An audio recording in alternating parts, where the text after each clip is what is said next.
5 years since the master plan was launched in 2012. The blueprint was meant to boost economic growth by 5% and create millions of jobs.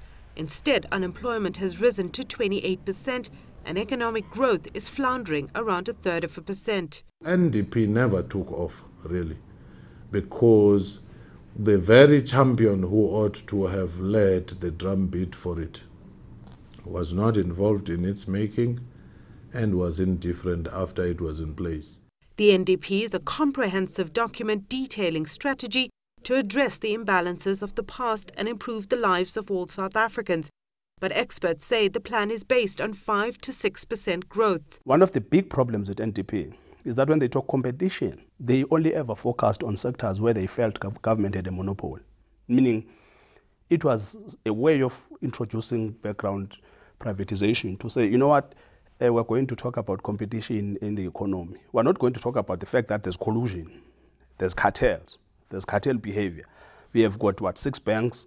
No one wants to talk about the financial sector. The economy growing at less than 1% makes the plan unworkable. The National Development Plan is based from the already existing policy framework. And this is the policy framework that has been there since 1996, which has created unemployment, poverty, inequality, poor standards of living, high cost of doing business. Nothing has changed. It needs to be given a new lease of life. It needs to be revamped.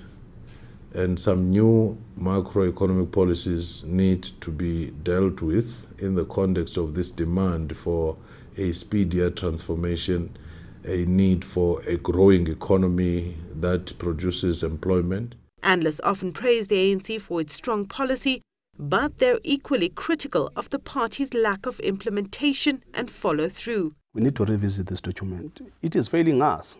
And unfortunately, going forward, the people of South Africa are starting to run out of patience. They no longer want to hear excuses now. They want solutions. The new ANC president will have to rethink policy and find the right people to ensure immediate implementation or run the risk of dragging South Africa further away from the prosperous nation it once was. Sumitra, Nydoo, CGTN, Johannesburg, South Africa.